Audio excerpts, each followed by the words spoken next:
Oi, pessoal. A gente recebeu aqui no perfil algumas perguntas sobre o método de trabalho da terapia haitiana que eu vim aqui esclarecer na nossa série de perguntas e respostas. Uma pergunta foi: qual é a diferença entre a abordagem haitiana e outros tipos de terapia? Então, na faculdade, a formação de psicólogo na faculdade é uma formação generalista, né? Então, um psicólogo, quando se forma, pode atuar em diversas frentes de trabalho, a clínica é uma delas. Então, quando uma pessoa decide ser psicóloga ou psicólogo clínico, é indicado que essa pessoa faça uma formação numa determinada abordagem de psicoterapia. O que é uma abordagem? Uma abordagem é um método de trabalho clínico, né? Quer dizer, quais são os recursos e técnicas que você usa para ajudar a pessoa na clínica psicoterapêutica. E esse método é fruto de uma determinada concepção de ser humano, um entendimento sobre as características psicológicas do ser humano, uma concepção sobre saúde e doença, objetivos da terapia, né? Então, existe uma filosofia que fundamenta um método de trabalho. Qual é o diferencial da terapia haitiana em relação a outros tipos de abordagem terapêutica? O diferencial é que o Reich, quando ele começou a trabalhar como terapeuta, ele trabalhava como psicanalista, e com o tempo ele começou a se interessar pelos casos que não evoluíam bem, que não apresentavam bons resultados. E a partir disso ele propôs um método específico de trabalho. Esse método partiu da percepção do Reich de que a gente precisa observar, quando a gente está trabalhando com alguém, não somente o conteúdo do que a pessoa fala, mas também a forma como ela se expressa, o jeito de ser da pessoa. Esse jeito de ser de cada um de nós tem um componente psicológico e um componente corporal, né? Tem a ver com expressão facial, com tom de voz, com gestual, com postura, né? Com aspectos como, por exemplo, eu sempre desvio o olhar quando vou falar de um determinado assunto, né? Então, o Reich começou a perceber que quando ele fazia intervenções sobre a forma, e intervenções muitas vezes simples, por exemplo, percebe que você, quando fala nesse assunto, sempre olha para baixo? Experimenta falar essa mesma coisa olhando para mim. Quando ele fazia uma proposta de que a pessoa mudasse a forma, normalmente o que acontecia é que apareciam emoções que não estavam aparecendo com o trabalho verbal, através do discurso, e apareciam muitas vezes até lembranças, associações, né? Então ele percebeu que quando ele começou a trabalhar sobre os mecanismos de defesa, quando a gente atua sobre os mecanismos de defesa, a gente consegue ajudar a emergir o conteúdo que está sendo justamente oculto por aquele mecanismo de defesa. E ele percebeu que os mecanismos de defesa têm um componente psicológico, uma forma de pensar, ideias, valores, crenças, né?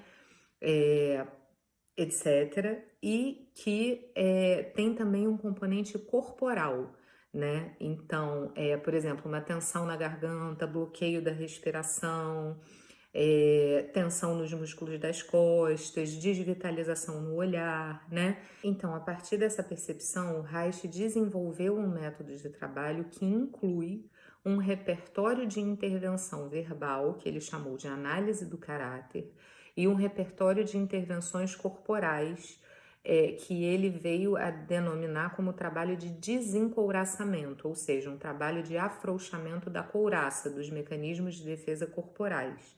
Ao longo do tempo, Reich foi se diferenciando da psicanálise e surgiram outros nomes conforme a pesquisa dele foi avançando. Surgiram outros nomes como vegetoterapia e orgonoterapia, né? A gente costuma chamar de terapia haitiana porque é o nome mais popular, mais conhecido. Então esse é o principal diferencial da nossa abordagem, né? E uma outra pergunta que foi feita é se pessoas com um traço de personalidade mais rígido, né? Foi isso que eu entendi pela pergunta. Se essas pessoas se adaptam bem ao método de trabalho haitiano ou não, se não seria indicado para essas pessoas a terapia haitiana. Então, na verdade, existe um outro elemento aí importante que é o seguinte: Quando a gente trabalha com psicoterapia ou acompanhamento terapêutico, o eixo central que orienta o trabalho é o vínculo terapêutico, né? Então, as técnicas que a gente vai usar de trabalho verbal e de trabalho corporal são escolhidas a partir de uma avaliação da necessidade da pessoa e também uma avaliação do vínculo terapêutico.